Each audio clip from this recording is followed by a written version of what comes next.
Philippe Taboret, bonjour, ravi de vous retrouver aujourd'hui. Vous êtes donc le directeur général adjoint de CAFPI. Vous êtes ici au Congrès de l'immobilier. Est-ce que c'est important pour CAFPI d'être présent ?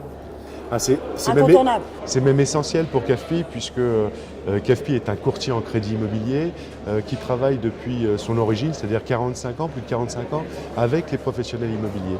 Notre business model chez CAFPI, c'est vraiment d'avoir une source de prescription des professionnels. On travaille dans la profession immobilière, de toutes les filières de l'immobilier sont attachées aux services financiers pour financer les emprunteurs, pour financer les projets et donc nous sommes très attachés à cette relation avec les professions immobilières. Alors les taux immobiliers sont actuellement assez bas. Est-ce que ça a été plutôt une belle opportunité pour vous que les taux immobiliers soient si bas ? Ils sont même extrêmement bas puisqu'on avait battu des records historiques l'année dernière. Aujourd'hui ils ont remonté un peu depuis un an. Aujourd'hui, on reste quand même aux alentours entre 1,50 et 2% taux fixe sur 20 ans. Donc, c'est des taux extrêmement favorables au financement des particuliers. Bien évidemment, c'est favorable à notre activité puisque plus les taux sont bas, plus les emprunteurs peuvent acheter et plus le marché immobilier est dynamique et c'est ce qui nous intéresse et c'est ce qu'on défend aussi comme positionnement, c'est d'aider l'accession à la propriété et surtout les primos, les premiers accédants à la propriété. D'ailleurs, on va battre a priori le record de transactions en 2017. Comment vous voyez l'avenir sur 2018-2019 ? Alors l'année 2017 est effectivement une année record en production, tant dans l'ancien que dans le neuf et la construction. On craint un ralentissement du marché qui s'est déjà produit depuis la rentrée septembre, puisque on est bien en amont des opérations, puisque les gens viennent nous rencontrer, les acheteurs viennent nous rencontrer pour initier leur projet, pour faire leur plan de financement, bien avant même de s'engager sur une opération immobilière.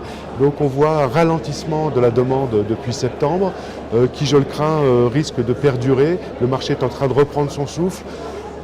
Les raisons probables sont bien évidemment des mesures fiscales qui ne sont pas tellement favorables à l'immobilier. On a vu qu'on retirait des aides. Peut-être un discours aussi qui est un peu anxiogène aussi. C'est-à-dire de la part d'Emmanuel Macron notamment et de son gouvernement ? Oui, son gouvernement plutôt, puisque lui avait un discours initialement très politiquement correct, on va dire, et même très favorable, puisqu'il parlait du choc de l'offre, construire plus, donc donner un marché dynamique pour permettre l'accession à la propriété.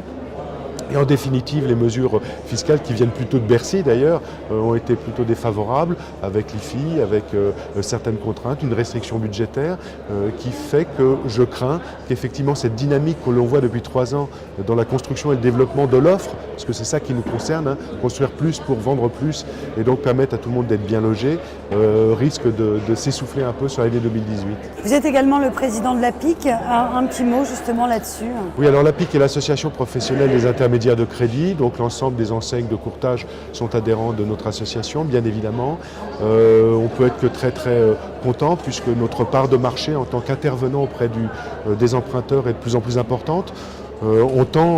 Aujourd'hui on est à 1/3 de la distribution de crédit en France, on tend à 50%, c'est-à-dire qu'un client sur 2 passe par un intermédiaire de crédit pour mettre en place son financement. C'est une progression fulgurante qui est due au fait que les acheteurs, les emprunteurs donc, ont de plus en plus besoin de conseils et d'accompagnement dans leur projet immobilier. La chose est complexe, les règles de défiscalisation pour l'investissement ou d'aide à l'accession pour la primo-accession sont de plus en plus importantes. Donc on est là pour accompagner et aider les gens alors que les banques se désengagent un peu dans ce service client. Merci beaucoup, ravi de vous avoir interviewé. Merci beaucoup. Très bonne journée.